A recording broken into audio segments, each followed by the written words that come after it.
Hi dear friends, அஸ்ஸலாமு அலைக்கும். Welcome to Nufras kitchen. எல்லோரும் எப்படி இருக்கிறீங்க? அல்ஹம்துலில்லாஹ் சேஃபாக எப்படி இருப்பீங்கன்னு சொல்லி நம்புகிறேன். ஸோ இன்றைக்கி நான் ஒரு இறால் பிரியாணி குக் பண்ணுற மாதிரி தான் ஒரு வீடியோ உங்களோட ஷேர் பண்ணுறேன். இந்த ரெசிபி உங்களுக்கு யூஸ்ஃபுல்லாக இருக்குமென்னு சொல்லி நம்புகிறேன்.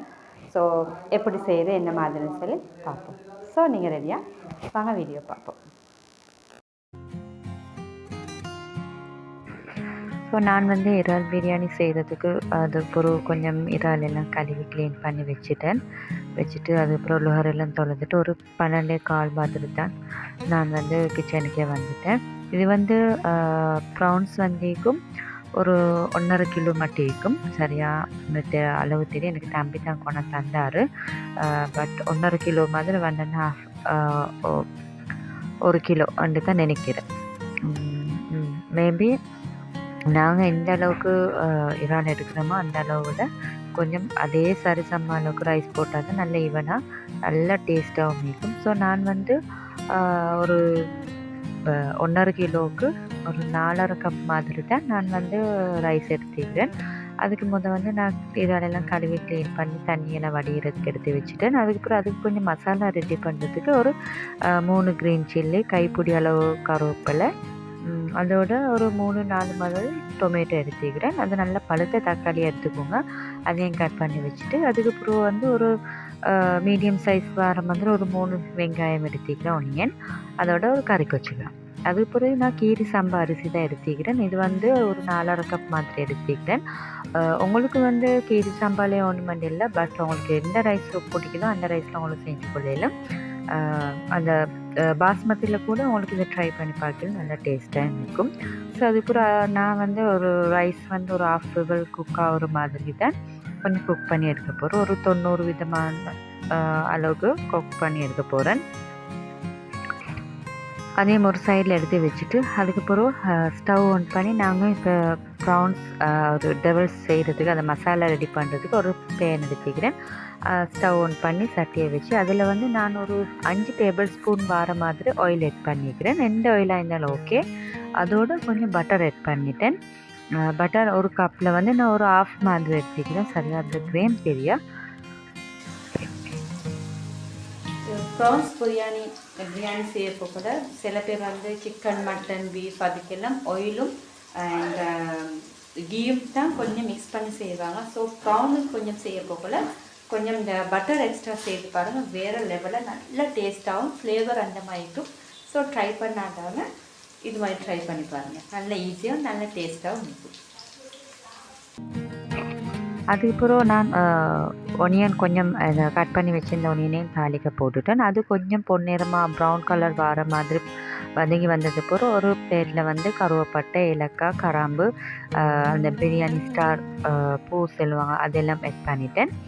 அதுக்கப்புறம் அது கொஞ்சம் அந்த ஃப்ளேவர் அதெல்லாம் ஆயிலில் நல்லா இறங்கினதுக்கப்புறம் நாங்கள் கட் பண்ணி வச்சுருந்த சைடில் கட் பண்ணி வச்சுருந்த அந்த டொமேட்டோ, க்ரீன் சில்லி, கருவேப்பிலை அதெல்லாம் நாங்கள் அதோடய சேர்த்து ஆட் பண்ணிக்குவோம்.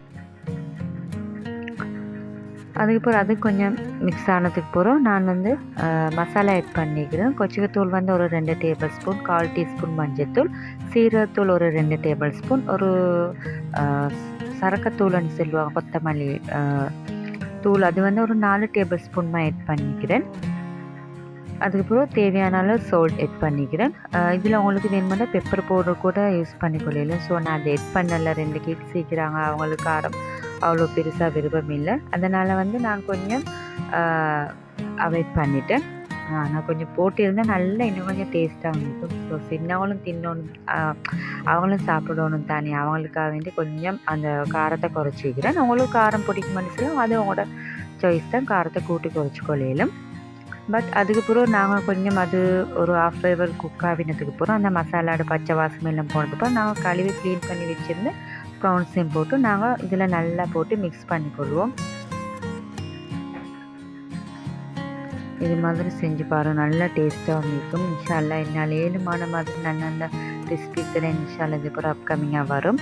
அதோட கொஞ்சம் நான் பிரியாணி மசாலா சிக்கன் பிரியாணி மசாலா வந்து ஒரு 1/4 டீஸ்பூன் மாதிரி ஆட் பண்ணிக்கிறேன். ஸோ அது இல்லைன்னா அவாய்ட் பண்ணிக்கொள்ள, அது போடணும் மனசில் எந்த அவசியமும் இல்லை. பட் அது இருந்தாலும் கொஞ்சம் ஃப்ளேவர் ஆகிக்கும் மனசு நான் ஆட் பண்ணிட்டேன்.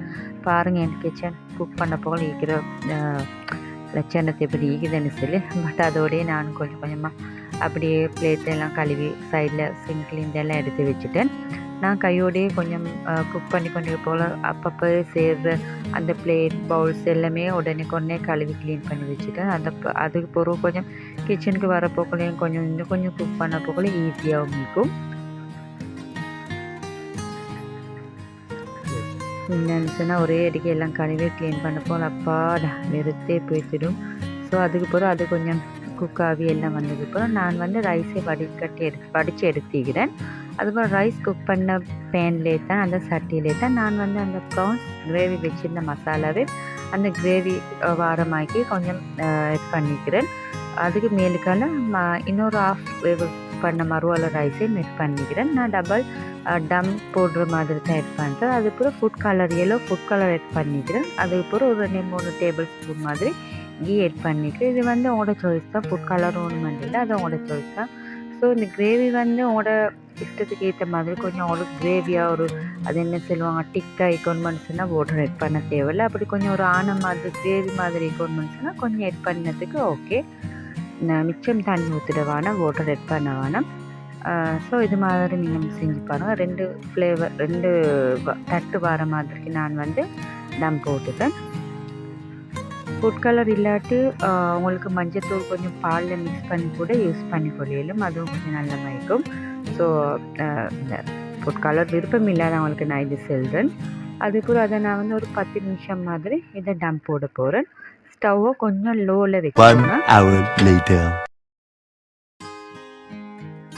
அதுக்கப்புறம் பாருங்கள் பிரியாணி எவ்வளோ ரெடி ஆகிக்குதுன்னு சொல்லி. அதோட நான் கொஞ்சம் தயிர் சம்பல் செஞ்சுருந்தேன்.